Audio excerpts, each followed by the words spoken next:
Thanksgiving is a fitting time to celebrate the completion of the Medicine River Wildlife Center's new hospital facility and an appropriate opportunity to thank all of our donors and supporters for their generosity. Carol, you and your staff, volunteers, and donors have made a wonderful contribution to the care and welfare of animals in this area. The center is known for its excellence of service and programs, and this new facility helps to continue that tradition.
Hello, it's Brian Keating here, and I just wanted to say congratulations to the Medicine River Wildlife Center for the opening of your brand new hospital. I remember years ago when I worked at the Calgary Zoo, when we finally opened our hospital, it made a huge difference as to what we could do for the quality of the care of the animals that we were looking after, and I'm sure it's going to be the same with you. So congratulations on your virtual opening of the new hospital. I look forward to the real opening when that is allowed, and all the best for a very successful year.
Hi Carol and all my wonderful friends at the Medicine River Wildlife Center.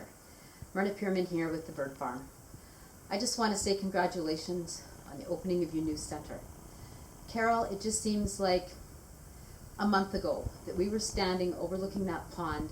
You were dreaming about the new facility and dreaming about this beautiful land that you had just acquired. And here it is all these years later. You have done such a wonderful job, not only to help local wildlife, but to teach the public to appreciate wildlife and to teach us how to coexist with wildlife. So I know you've had lots of challenges, you've had lots of disappointments, but you've had so many triumphs. And so I just want to congratulate you again on this most recent triumph, your new center. All the best to you and your wonderful team. Hello everyone, and welcome to the virtual grand opening of Medicine River Wildlife Center's new hospital. My name is Erin, and I am so excited to give you a peek behind the scenes. Now, this project has been a long time in the making, as we've encountered many bumps along the road, but we've also had lots of successes, thanks to the supporters and volunteers and donors that have helped to bring this dream to fruition.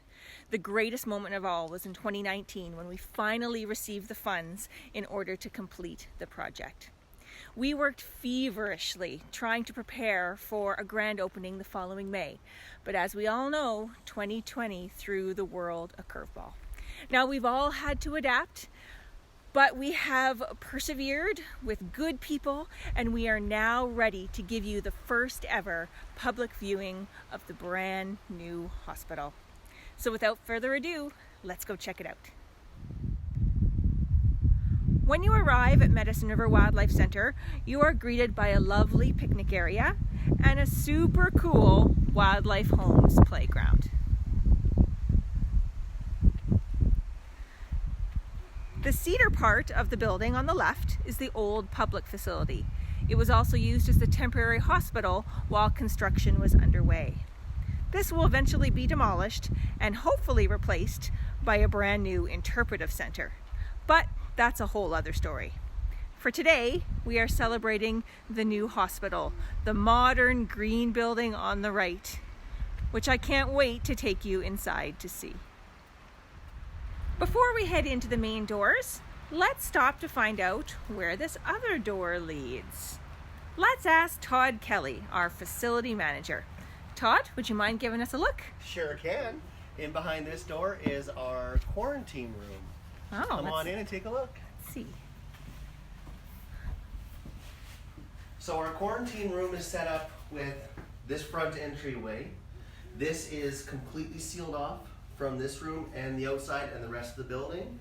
So before we would go inside, if we had something in quarantine right now, we would put on a Tyvek full piece suit and the sealed off shoes as well. We do have a switch here that turns on the lights and the fan inside, which creates a positive pressure on the door, so that way nothing from inside can push outside, everything gets sucked inside. Then once you come inside the quarantine room, this room is built differently than the rest of the building. It is, as you see, there's no doors into the building from here, it is only this room.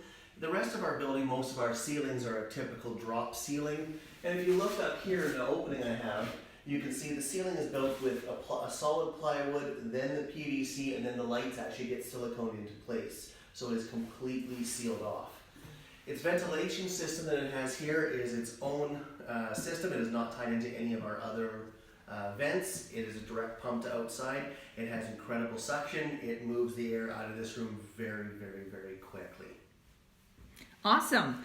What kind of situations do you think you're going to need to use this room for? Well, this room is actually probably going to get used very little, but we are prepared for whatever can happen.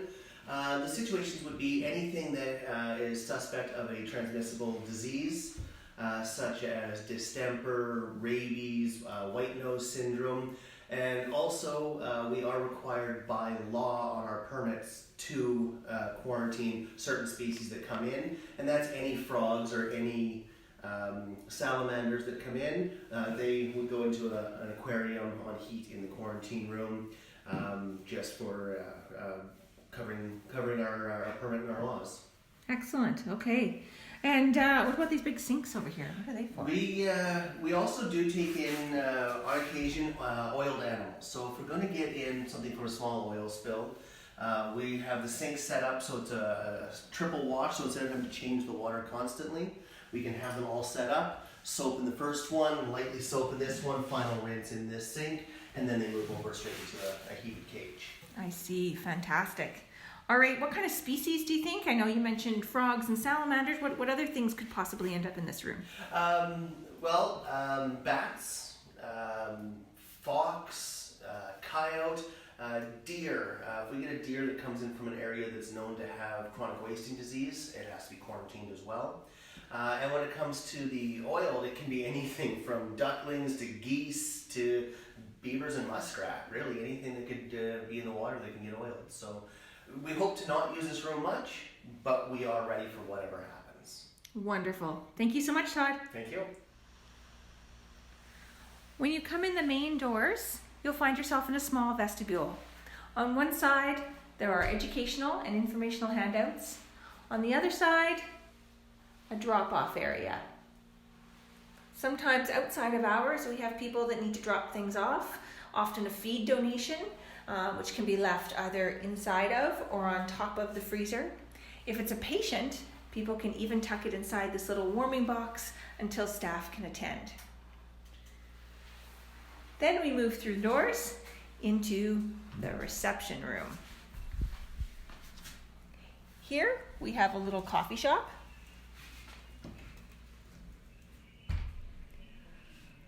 A large screen TV where we will have live streaming of action in our hospital.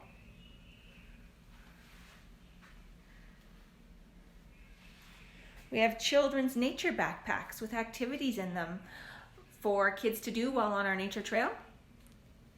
And we even have an adorable little gift shop featuring lots of handmade and local items.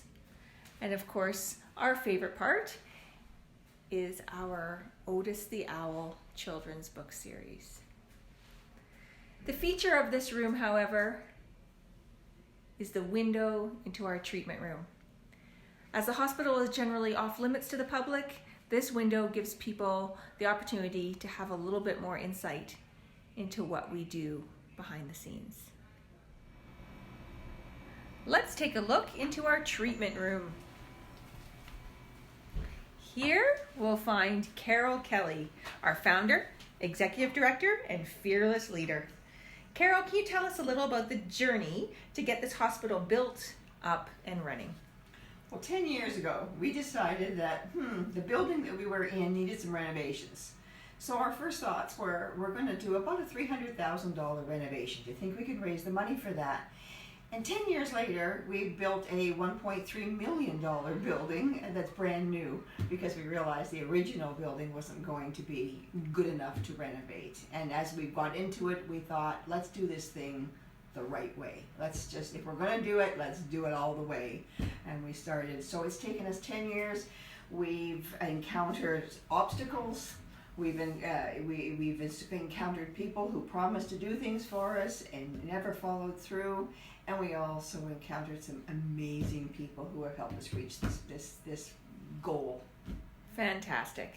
Well, this is now the treatment room, a really important part of the hospital. Can you give us a little tour around? This is kind of the hub of the operation. So here we have all the information we need. Over here on this wall, we have some pertinent information. Sometimes people, organizations will send us research projects they're doing they'd like us to take part in. Our permits from both federal and provincial governments are up here. Listings of species at risk. Just anything that might be of pertinent information for us, important stuff for us to know as we're operating here. Over in this corner, we have kind of a little mini office. This is where we keep the files, we keep the facility manual, all the policies and procedures, all the interesting stuff that we have to have. And we also have then the little office where we keep our printers and all of our information is here.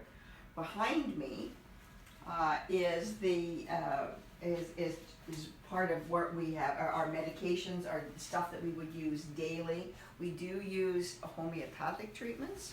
So we have homeopathic treatments, and on the far wall we have our homeopathic chart. We don't use a great number, but we do have some really good success by using some of these basic homeopathic treatments. We find working with those in conjunction with traditional or other drugs and such is a great combination for success. So when a patient, one of the things that we've done is we created several years ago, a species protocol manual. So each of species that we would deal with here has a whole section ranging from a description, natural history, through to what the orphans or chicks would look like, what their blood work would look like, what their eggs are, every bit of information we can get on every species in one manual. And we were using this manual for a little while, and then we realized that students nowadays don't like books. They don't deal with manuals so well. So last winter we spent some time taking all of these manuals and placing them into one tablet. So the students who are here can look at the tablet really easily and find the information they're looking for. Nice. And in behind you there? And in behind here, we want to keep track of when the patients come to us. We want to know who they are, and because when you've got 25 little robins, you want to know which is which. So everything gets marked. So we have bands that are put on birds' legs that will fit eagles, and we have bands down here that will fit little tiny songbirds, and they actually have a number on them. So each of these tiny things are used to band and keep track of our birds. We also have other things that we have to keep track of, like squirrels. You can't put bands on squirrels. So, or deer. So we have calf markers that we put in the ears of deer or moose. We even use various colors of nail polish, and we put a little toenail nail polish on baby squirrels and things like that, so we can keep track of which one is which. Always want to know who they all are. Excellent. Now, can you just run us through the process of what happens when a new patient arrives? When a patient comes in, the first thing we want to do is we want to make a file. So we get a file, and the files contain the information of what species they are, where they were found, who found them, how they were found, anything we can find about it, and on the back page is the examination sheet of what we see as we're examining them. So those files are made out, and then those files follow that patient through the whole process in the hospital, and eventually come back to here where they're entered for their final part in the computer. And we can keep all our statistics for our annual reports to the government and for our own interest, and to share with others. We also have here, as the patients are coming in, we also have the charts. So if they've made the chart is made, or the file is made, and then they pick a chart that accompanies them, and this chart will keep track of the patient's weight. It can keep track of, some of them are feeding charts, because some of our patients need to be fed hourly, some of them every 20 minutes, and so this chart goes with that file and with that patient into the other rooms, so that we can keep track of all of the treatments and stuff that need to be done on that particular patient. So once we've got the information, then we bring out a towel, and the patient is examined on the towel. We decide from there what the treatment is going to be like, and then from there they go into their intensive care units and begin their treatments. Excellent. And are they weighed? Is that a scale? Yes. I see over there? Yes, so every patient is weighed. We've got little tiny scale, and we've got large scale here in the treatment room. And this is designed so that we can keep track of their weights daily. It's really important that we keep track of their weights, because you can't tell if a bird, especially like an owl or a hawk, is losing weight. They could be losing an ounce every day or a couple of grams here and there, and that means that could indicate we have something else going on internally we need to deal with. So if they may look at you normally, they may eat. Wildlife don't like to show their injuries, and so what happens is we've got him looking normal, he's eating, but he's actually losing weight. So that keeping track of their weights while they're in the hospital is really critical. Excellent. Well, that's great. Do you happen to have any wild animals needing some treatment right now? I do. I think at the moment we have a great horned owl that we just wanted to check on here. So what we would do when we examine them is we just place them on the towel, and we cover up their heads to keep them calm. And because once the face is calm, it's like a falconer's hood. It just keeps them calm. I wanted to check. This bird is quite amazing.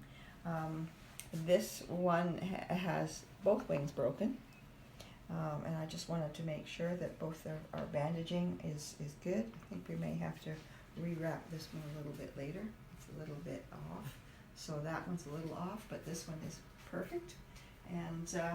And we've already we have weights on this, so we know that he's in good weight, but he also is still getting a little antibiotics. And when we treat, we don't use a lot of antibiotics unless there's a really full-blown infection. So as a precautionary thing that we found has worked extremely well is to treat them with oil of oregano. And we've had some really good success. It doesn't take very much. They don't seem to mind it very much. And he gets his antibiotics, and then he goes back into his cage. All right, and let's go check out the songbird room. And in here, we find Judy Boyd, our expert in fostering. Judy, can you show us the highlights of this room, please? I would love to. This was the first room to be finished when we were building here. Each room is pretty much self-contained. Over here, we have our ICUs. And over here, you'll see this whiteboard. All the weights of every bird that's in here is up on the board so that we know when they're weighed, we know if they're going up in weight or down in weight. Any special treatments, which are not here right now, but any special treatment is here. We have our heat. These bottom 4 ICU cages have heat built in so that we don't have to use hundreds of cords of the heat pads instead. So this is wonderful, and they keep very, very warm. Each animal that's in here has its own file with a number, where it came from, and all that's about it. This one here is the only one that ICU that is in use right now, and this is what we do with little orphaned birds. We give them a nest, a little nest, and I'll just pull one out so you can see them. These are baby pigeons. I picked these 2 up from a construction site. This one here was so cold when I picked him up. He was a little popsicle, but he's nice and warm now. He's just really, really warm. So we have different sizes of these. I'll show you those in a minute. So from here, the ICU, they will go over to the big songbird cage, the fight cage. So they are put in here so that they have time to practice flying before they're sent back outside. So we try to keep it as natural as possible. That's why we have the trees in there. Lots of different food because the different birds eat different foods. What kind of species do you have in here right now, Judy? That is a rose-breasted grosbeak, cedar waxwing. There's a sparrow in there. There's a blue jay, And there's also a Baird sandpiper in here who's doing really, really well. He eats his own mealworms in there. Excellent. What a great little habitat. Yeah. And then we also get a lot of orphans and eggs in this room. These incubators are absolutely amazing because we put the eggs in there and it changes for size, and the incubator turns the eggs for us. So we don't have to do that. Each of the rooms is self-contained. We have our own hose, so for hosing the floor down, our own mops and brooms, vacuums, everything is in each room so we don't have to cart things around. Excellent. We also have these terrariums that we'll pull out. We can keep very small birds in here, like a hummingbird or something like that, but we also keep bats in here. I know that bats are not songbirds, but they eat the same things that songbirds do, mealworms essentially. And so it makes sense to have them in this room because we have the mealworms in here as well.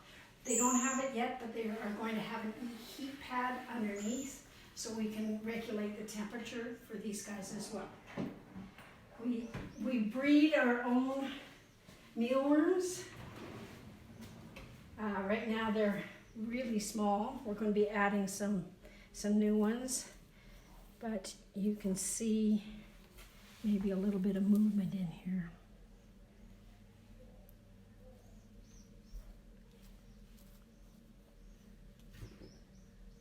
There. There we go. So we've got some really little ones. And the fruit is in there because that's what they eat then? Yeah. So here's, no, that wasn't. I thought I had one. Anyhow, when we get a lot in here, because they go through a lot of mealworms. We also have other food here because all of the songbirds, some eat seeds, some eat berries, some eat mealworms, some eat insects. They're all different things, so we have to have different food for them. Excellent. Good. All right, so what kind of species do you see in this room then? Well, besides the bats, we get all of the songbirds. So we'll get robins, blue jays, warblers, swallows, tree swallows, pigeons, all of the little songbirds. A wide range. Yes. Okay, all right. And what kind of injuries do you most commonly see through here? Mostly with these guys, we get cat mauls and we get window strikes. Those are the two injuries, but we also get orphans. Trees get chopped down with nests in it. Nests get blown down. We had nests that kids poked with brooms and knocked the babies down, and then they, or the parents have been caught by cats and the babies are starving, that kind of stuff. So we have lots of orphans, lots of orphans. Makes sense. Now, talking about orphans, and as I mentioned earlier, you are a fostering expert. So can you tell us a little bit about that fostering program of the Wildlife Center? We try to get orphans out to a wild family as soon as possible. We don't want to raise them ourselves because we don't know what we're not teaching them. We don't, if they're raised in captivity, they don't know what a predator is, they're not sure what food to eat. We do feed them as close to what they're going to eat outside, but it's still not quite the same. Where to find things, that kind of stuff. We just don't know what we're not teaching them by raising them for us. So we give them to a wild family, which means that I have to know where nests are, I have to know where dens are, I have to know where deer are hanging out. We use the public a lot for that because we'll go on Facebook and say, we've got a baby blue jay. Who's got a blue jay nest in their yard? And we'll get some responses. We try to match the baby up as close in age to the babies that are already in the nest, because if there's too much of a discrepancy, then the other babies are going to leave and one's going to be left in the nest, or vice versa. So we try to match them up as closely as possible to what's in the nest, and then we just put them in the nest. And we do that. We had 2 years ago, we had 38 house wren babies that we fostered. And I have each of the boxes are GPS, so I know which ones, and I know, oh, this one had 4 babies in it to begin with. We gave her 2 more, so there should be 6. So I would go back afterwards and say, this one should have had 6 babies in it, and count 1, 2, 3, 4, 5, 6, we're good. This one needed 8, 1, 2, 3, 4, 5, 6, 7, 8, we're good. And it turned out that all 38 fledged and left the nest. They all survived and left the nest. So it was really, really a good statistics. Amazing, because those wild mothers, I'm sure, do a much better job than we could ever do. Well, in order for us to keep them, a naked baby has to be fed every 20 minutes. So if you have 38 house wrens, you start at one end, and by the time you get down to the 38, you got to start at the other one. So it's continual, absolute continual. Things like red squirrels, you have to get up in the middle of the night to feed them. So it's not only time consuming during the day, but it's time consuming at night as well. So it's just constant. It also costs us less money if we can get them out to wild parents. That makes sense. Yeah. Now, you've mentioned songbirds, you did mention squirrels. Are there other species that you foster into the wild as well? We try to foster everything. We foster deer fawns, moose, beaver, muskrat. We try to get everything out. Raptors, we use the bird banders a lot. They monitor different raptor nests, and what they do is they will climb the tree for us, put the baby in the nest, band them, and then they'll monitor them for us. And in 30 years, Gord Court, who's the status biologist for Fish and Wildlife, he's been doing this for 30 years, and he has 100% success rate. Wow. And the bird banders that I work with, all of them say 100%. We don't know if the mothers don't care or can't count, but if there's a baby with an open mouth, they will feed it. Wonderful. They Wonderful. will feed it. Now, you've been doing this for a lot of years. You must have some pretty good stories. Think you can pick out a favorite to tell us? I have a lot of stories, but one of my favorites are robins. Robins are actually a little harder to foster because they usually have a nest of 4 to 5 babies, and you can't put 6 babies into a robin's nest because they just start hanging over the sides. The nest itself is not physically big enough for them. So it's a little harder with robins to find a nest. But this one time somebody phoned in that they had only 2 babies in the nest, and it was underneath her porch. It was accessible, and I had a baby the same size. So I went there, and I stood up on a chair to get up to the nest, and the mother was sitting on the nest, and she would not leave. She was defending her babies, and she would not leave. So I had to put my hand up beside her to put the baby in the nest, and she was pecking on my hand while I was putting the baby in. I put the baby in, backed up, she went, came back with a worm, and started feeding right away. Another one with fawns. I know it's not a songbird, but That's okay. We do fawns. Fawns, what we do is we drive around until we either find a doe or we find an appropriate area. And then we play the distress call of a fawn. And then we watch the doe. If the doe exhibits the right behavior, we will give her the fawn. If she just runs away or just is watching, we don't give her the fawn because she's not lactating. She doesn't want the fawn. But this one time we were driving around and there was a doe in the ditch with the fawn already. So we went across the road into a lease and played the call. And she came in, she came blowing in right away. So we let the fawn go, and Carol and I were sitting in the car, and we were watching this. The fawn ran over to her and started nursing. So this was not her baby, and she was allowing it to nurse off of her.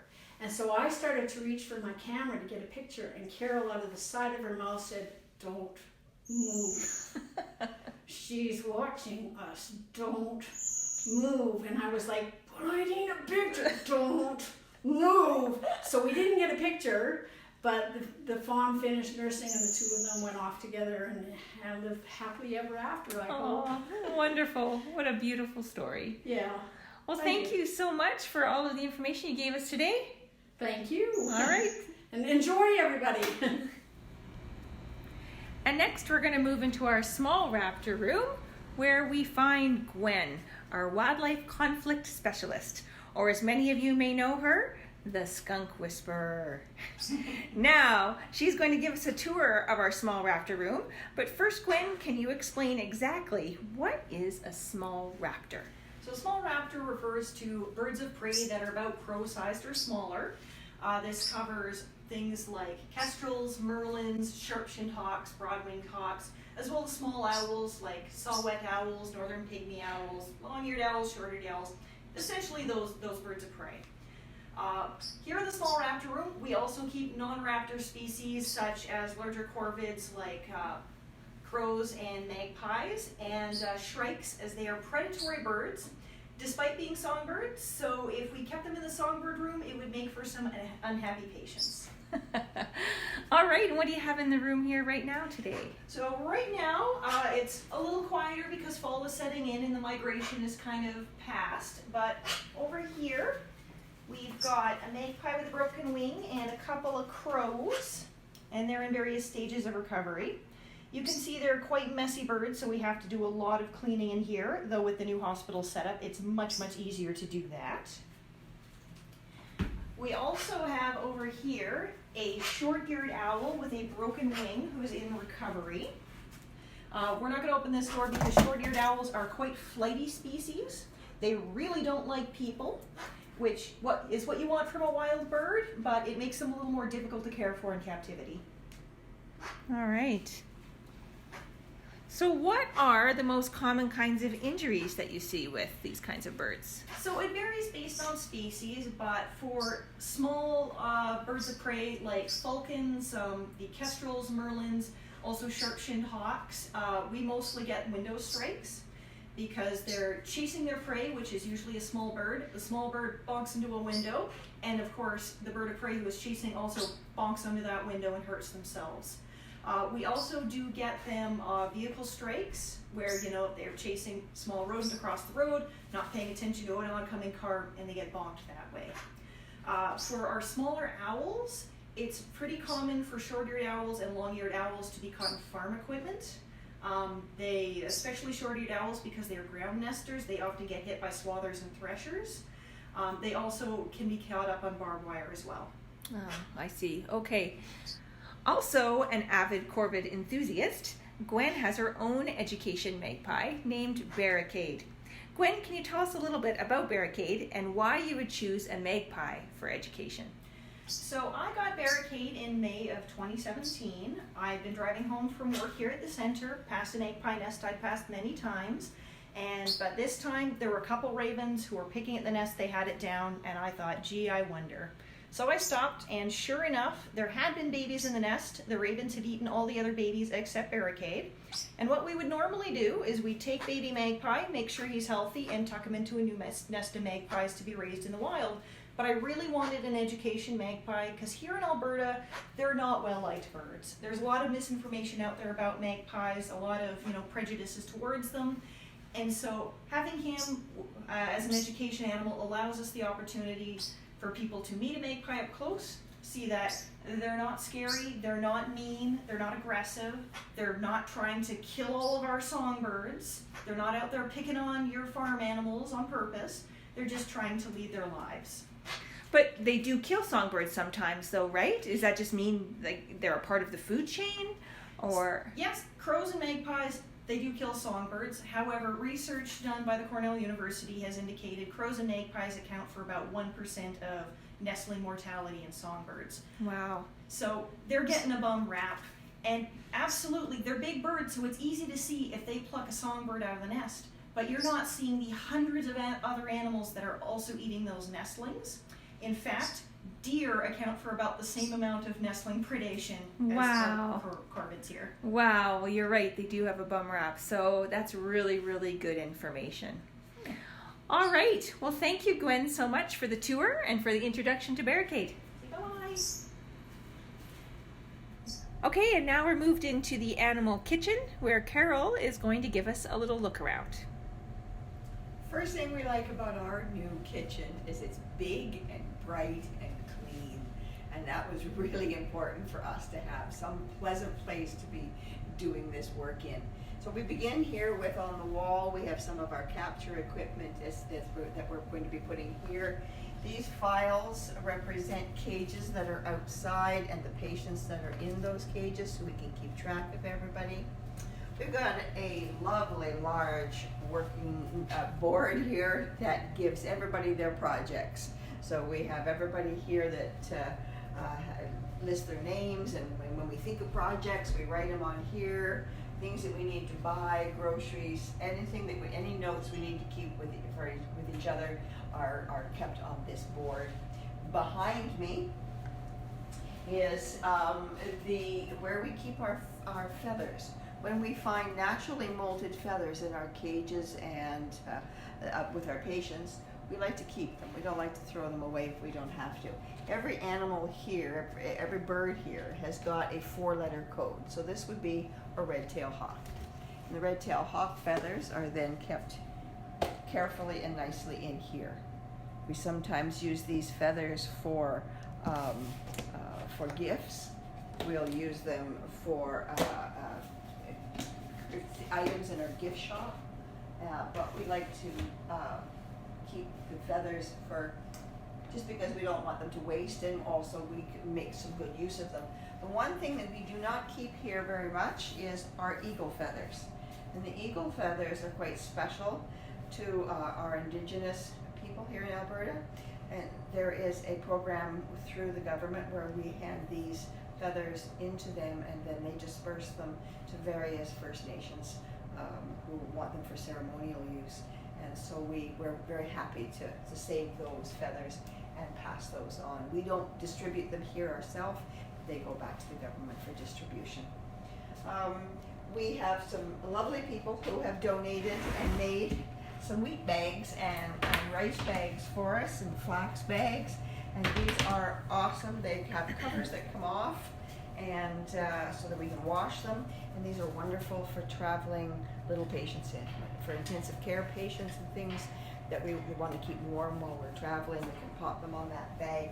And we've asked a few people to make us some, and we have a whole collection now, so we'll have no shortage of those. We do have some other odds and ends here that we have, or some emergency bags. We also collect, for those of you who don't know what owl pellets are, we collect owl pellets. Owl pellets are what an owl will spit up after approximately 12 hours after eating.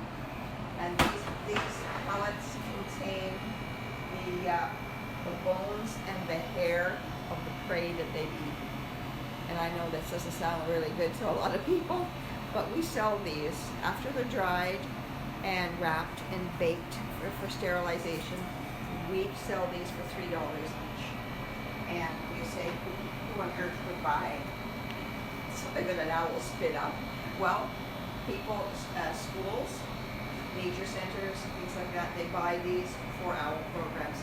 This is a really interesting part of an owl's digestive system, and so it's part of a lot of owl programs. And we sell them as far as Dawson Creek, to the local nature centers and a lot of the local schools. And of course there's a big fridge for all the things that we have there. We have got some storage over here. Our working area over by the sink. We had some of the donations we had in our baby shower this year included a beautiful blender. So I'm just soaking and preparing some baby food here. We'll blend that up, get that ready. We have everything is so nice and organized. We have everything in drawers, and we know where everything is now. Everything has a place. We have extra cupboards, extra dishes. We have a picture up here of our property, and so we can point out to people and students exactly where they are, and especially for students who are coming from out of the province, they don't really know where they are out here in the woods. This corner is one of our favorite corners, and it's the laundry corner. And the laundry has been a bit of a challenge over the past few years, but this has made laundry a dream. Absolutely simple, high efficiency, large washer and dryer.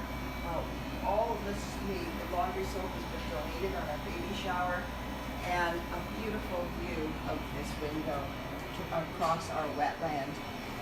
Encourages people to do the laundry and fold the laundry. They have no excuse that it's a dark, horrible hole to do laundry in anymore. They can stand here and enjoy the wetland, enjoy the view. And so we're very happy with this lovely, big, wonderful, big kitchen. And as we're leaving the kitchen, these are our new feed bins. The feed bins are designed to have all the different kinds of dry feed that we would have, from simple things like dog food to more, this is a specialized insectivore diet. We have a specialized formula that we have for our deer and our moose. So all the different dry foods that we would use are all kept here, mouse free, nice and clean, easy access. So we love our new kitchen. Wonderful. Thanks so much. Now let's catch up with Todd out in the garage. Todd, can you tell me a little bit about what a facility manager does at a place like this? Well, I do a lot of different things around here. Everything from the cleaning of the cages, the feeding of the animals, the intake, the treatments, a little bit of public relations. I do the actual maintenance of the building, so simple things such as changing a light bulb, fixing something that's been damaged, which the new building hopefully won't be anything. I do vehicle repair, I do cage repair, I do the playground upkeep, taking down dangerous trees, the feeding, the organizing, many, many, many things. The list sounds never ending. I wear many hats here, yes. Well, how about you give us a little of the details of the structural components of this building? This building is extremely efficient. It's precast concrete walls for all the exterior walls on the building, which is great because they're precast with the insulation in them. There is no rodents, they're waterproof, they're almost no maintenance. Probably slap a coat of paint on the outside for a few years. They're extremely efficient for the fact that the walls are an R27 insulation value, which is great in the, of course, cold winters, keeping us warm in here, but it's also really nice in the warm summers. This summer, during our warmest spells, it felt almost as if there was air conditioning in the building, and there definitely isn't. It just holds everything so well. The ceiling has an R50 value, so an extremely high insulation value. It also helps too is the roof of this building. Instead of typical shingles, we're going with steel clad like a lot of larger buildings do. We used EuroShield, which is a recycled rubber product, which has an 80-year warranty on it. This stuff lasts forever and it can withstand hail, cold, wind, rain, and it looks incredible as well. And then also by going with in-floor heat. By doing that, our hydronic install guy, or heating install guy, said we could basically heat this building with a candle, so we're really hoping he's correct. But we do notice that it feels always warm and cozy, and the furnaces or the boiler is very rarely ever running. We also have tied in the hot water tank to the boiler as well, so we can go through 100 gallons of hot water and have a complete recovery in under 7 minutes. It's an incredibly efficient system, which is great for costs of operation. Also really good because it reduces our footprint. It's very environmentally friendly by going that route. So it's a very unique building, very sound, beautiful, incredible to work on. Of course, not everything's done yet. I still have a little bit more work to do here in the garage. Lighting, a little bit of organizational, but other than that, we're pretty much there. Wonderful. Sounds like this place is going to be around for a really long time. It's designed as a 100-year building for sure. This thing, I hope to never have to do any major renovations on it in my lifetime. Excellent. All right, well, thanks very much. We'll catch up with you in a little bit.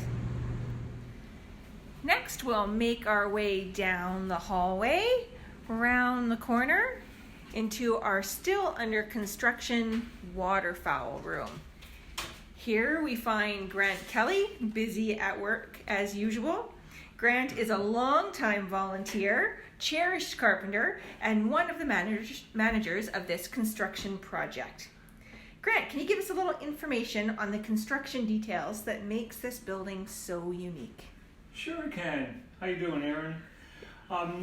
This building we're very proud of. We built the old building a long time ago, 30 years ago, and it was built to just basic residential standards on a shoestring budget, and we got 25 years out of it, so it didn't owe us anything. We're quite happy.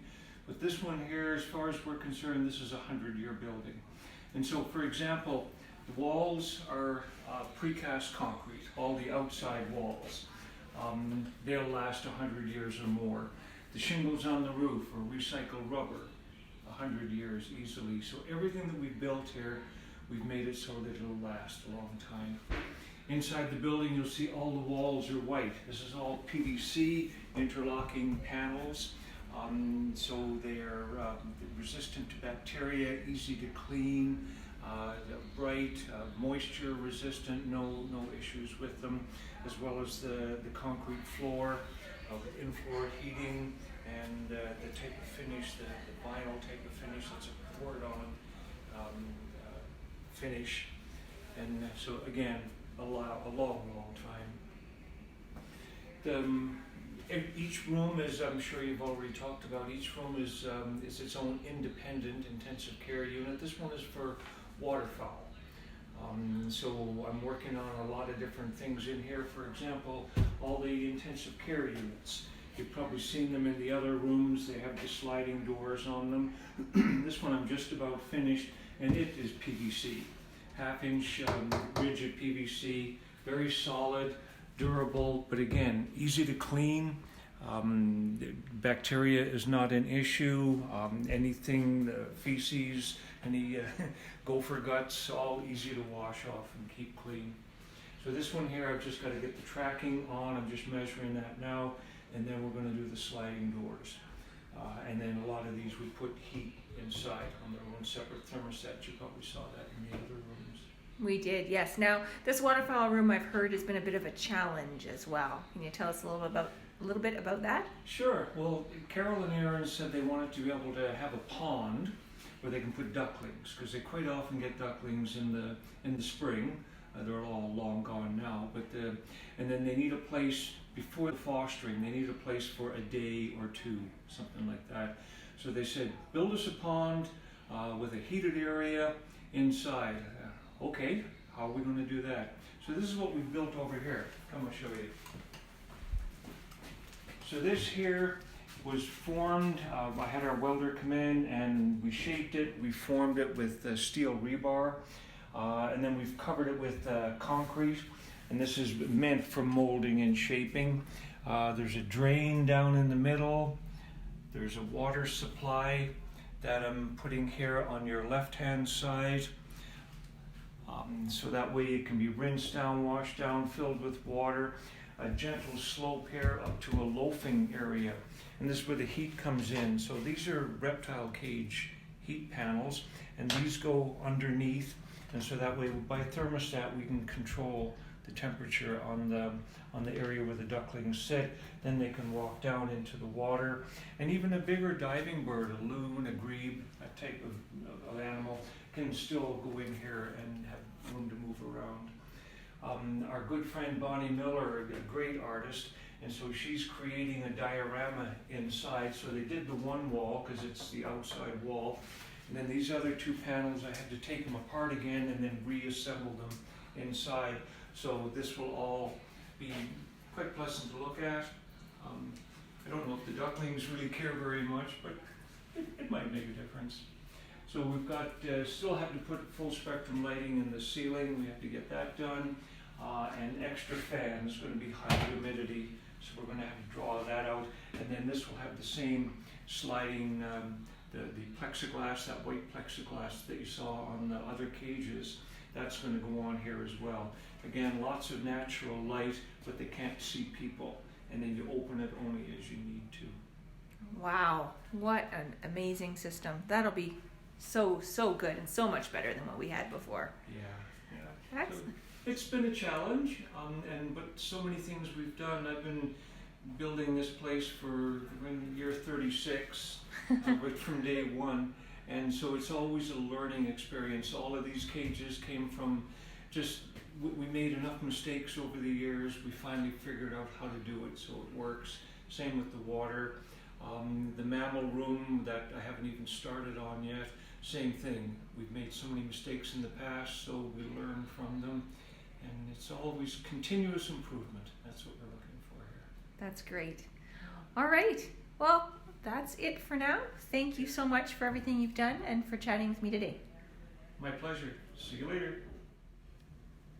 And across from the waterfowl room, we find Todd again, now in the largeraptor room.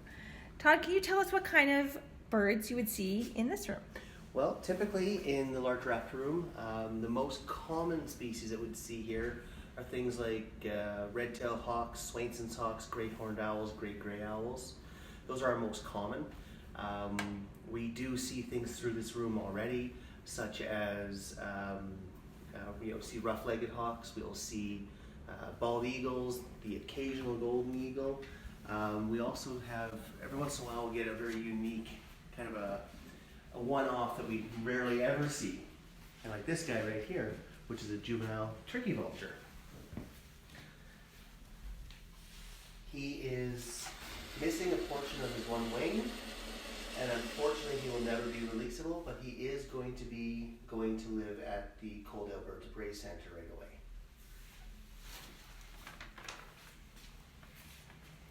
Excellent. So tell me what it is about this room that makes it so much easier to care for than the old building. This room, everything has been designed, we've designed and built everything for ease of cleaning and ease of access. So cleaning in the old building used to be a real pain, a lot of work to it.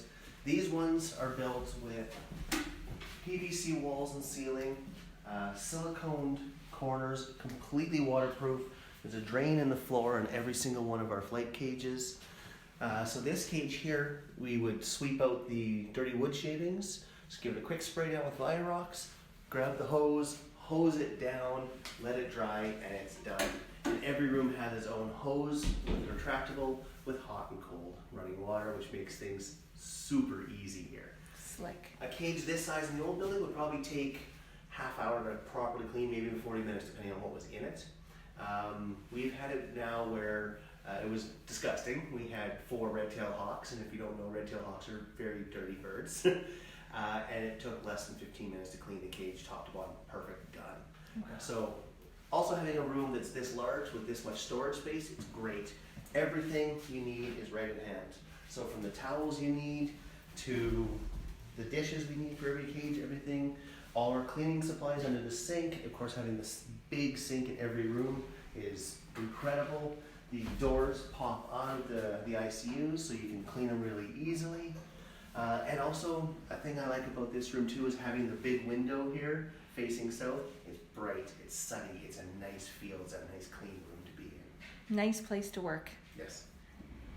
So Todd, I've noticed in this building there's a lot more places for storage, keeping things better organized, I'm sure. Tell us a little bit about that. Oh, it's great. We were having to always store things and hide things under shelves, under counters.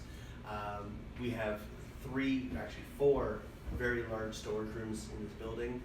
One is this one, which is our janitor's closet, which is not quite complete yet. We need to put a proper sink in here, get it stored, but it's also where I have part of my security system set up as well.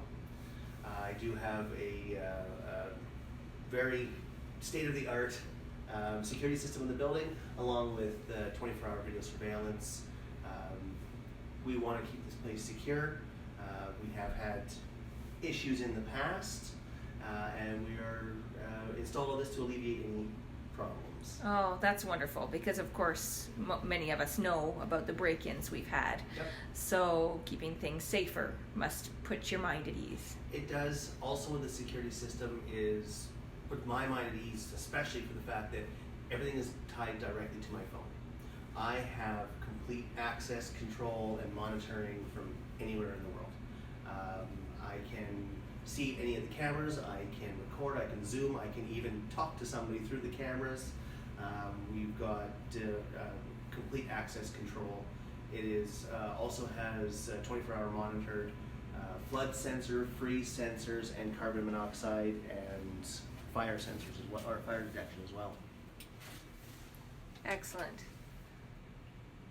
So you can keep an eye on so many different parts of the building at the same time.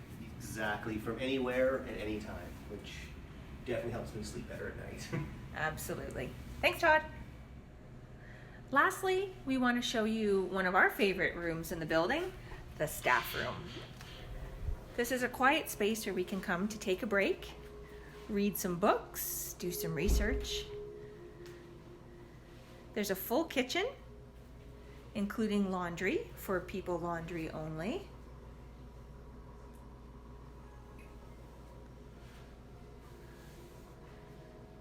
There's a computer and workstation. And of course, the best part of all is the lovely sitting and meeting room, where we find Carol and Todd taking a break, enjoying the day, and ready to tell us a little bit about the future plans. So, tell me, what's in store? Well, the next big project we're working on right now is the new raptor compound. Our cages outside, our big flight cages, are old and are falling apart.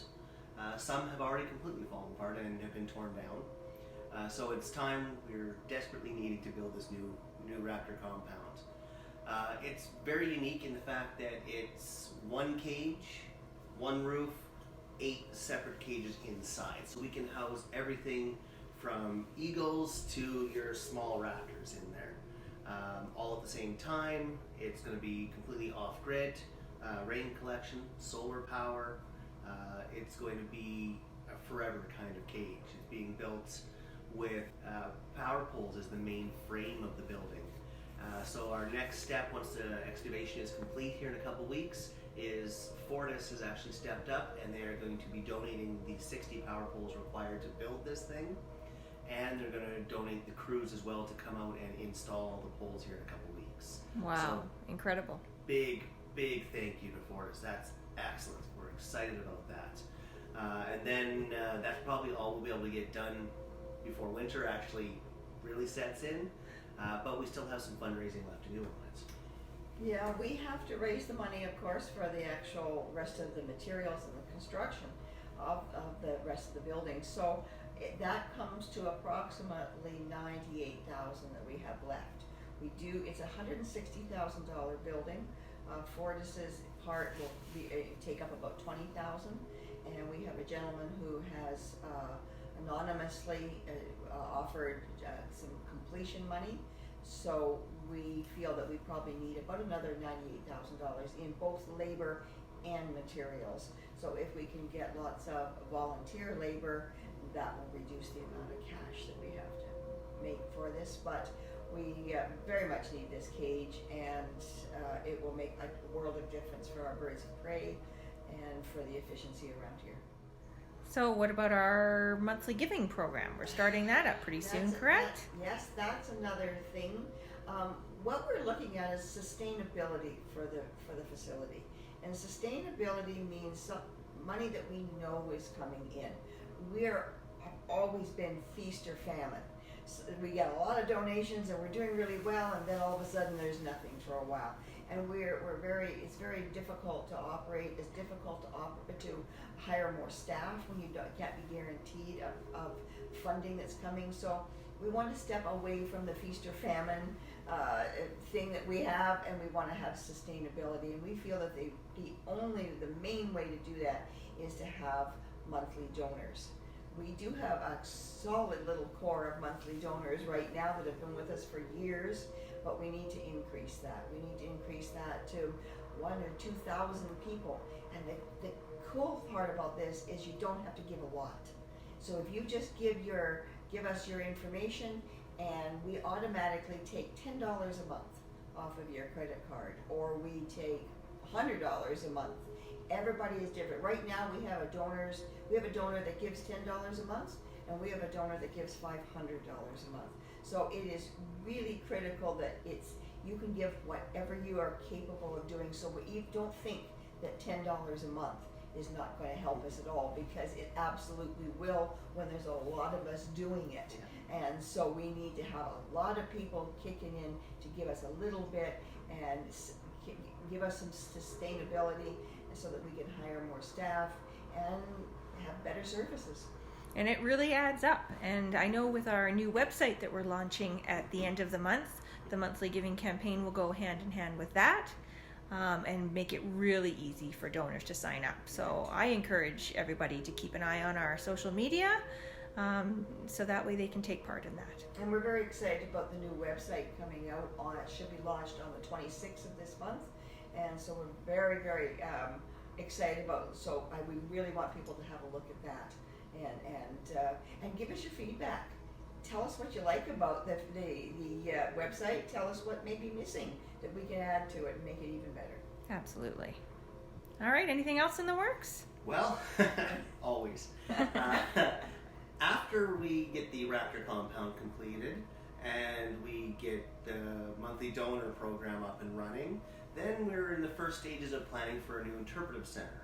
So the old building that's just on the old interpretive center that's now being used as pretty much storage, we hope to be able to demolish that and build a new interpretive center. So we're starting first stage of planning. We're not exactly sure how big we're going to go with it. We can dream big and we're hoping for big. We have a great demand from everybody asking, when can we come out and see the center? We want to come and see it. And of course the hospital, you rarely get a chance to see inside. The interpretive center would be our big education facility, our hands-on, and be able to have people here on site and start bringing schools back out for their field trips and for their programs.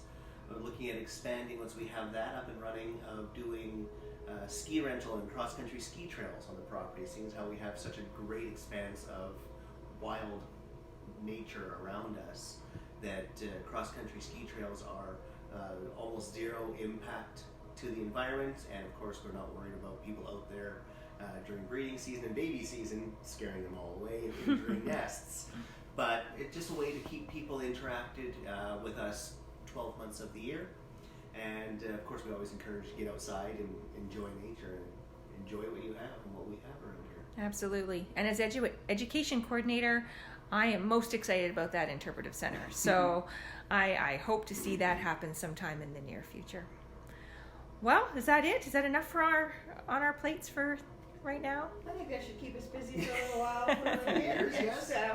It's been a long ride to get where we are right now. I think we've learned a lot from it, and I think that going forward we'll be that much more successful because using the tools that we've learned from our mistakes in the past.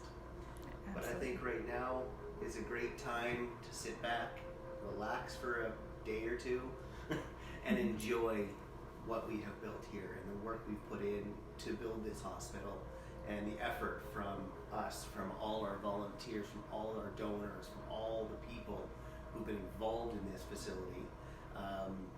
We can't say thank you enough. We are so excited to be able to be fully operational in our new building. It's wonderful. It's pretty amazing. It is. Absolutely. So sometimes I'm a little amazed at the idea that I had a few years ago. What have you done? To take home one little owl from the SPCA and to look around and see what it's turned into. Absolutely. Well, thank you to all our supporters and donors. We couldn't do it without you. Thank you. Leanna Shaw here with the Medicine River Wildlife Center. On behalf of the Board of Directors for Medicine River, I'd like to thank all of our donors for their generous contributions toward the construction of our new hospital. I've been part of this organization for about 25 years, first as a wildlife first aider, eventually rescuing wildlife, then on to public education, and currently I'm the president of the board of directors. Over those years, I've seen Medicine River endure some major ups and downs. I couldn't be happier to see the construction of this new, fabulous facility completed. I'm so excited for the new hospital and how it will help our staff, volunteers, and supporters to save many more wild lives. Thank you so much from the bottom of my heart. Thank you for your kindness. Thank you for caring. Thank you for your cheerleading. Thank you for your generosity. Thank you for your donations. Thank you for your patience during bumpy times. Thank you for your compassion. Thank you sincerely for your support.